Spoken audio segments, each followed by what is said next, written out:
यानंतर पाहूयात एक मोठी बातमी। पुण्याच्या इंदापूरमधील सोनाई डेअरीच्या कारवाई प्रकरणी अद्याप अहवाल समोर आलेला नाही। सोनाई डेअरीला वाचवतोय कोण असा प्रश्न उपस्थित होतोय। तुकाराम मुंढे सोनाईवर कधी कारवाई करणार? पुण्यातील सोनाई डेअरी प्रकरणी एफडी आयुक्त तुकाराम मुंढेंची प्रतिक्रिया समोर आली आहे। सोनाई डेअरीवर कारवाई केली आहे, कारवाईबाबतचे रिपोर्ट येणं बाकी आहे।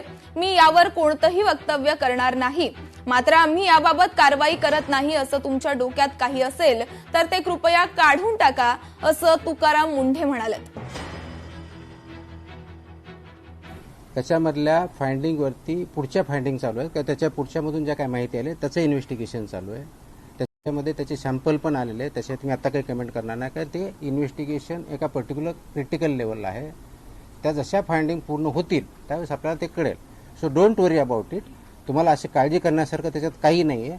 आम्हाला जर ती माहिती द्यायचीच नसेल तर आम्ही सांगितलं नसतं, आम्ही तिथं कारवाई केली असेल।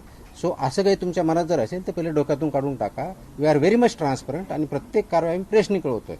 एफडी याबद्दल सातत्यानं एकच जी गोष्ट सांगते त्यामध्ये ही चौकशी अजून पूर्ण झालेली नाही, पण ही सर्वसामान्य जनतेची भावना आहे की हे जे कोणी दूध भेसळखोर आहेत, हे दूध भेसळखोर म्हणजे सर्वसामान्य जनतेला कॅन्सरच्या तोंडात ढकलण्याचं काम हे दुर्दैवानं यामध्ये होते। आणि काहीशा फायद्याच्या दृष्टिकोनातून जर या गोष्टी होत असतील तर याच्यावर आळा हा बसायला पाहिजे आणि जे कोणी दोषी असतील त्यांचं काय लागेबांधे असतील, काय त्यांच्यावर आशीर्वाद असतील, हे सगळे बाजूला ठेवून त्यांच्यावर कठोर कारवाई झाली पाहिजे, जनतेची मागणी आहे।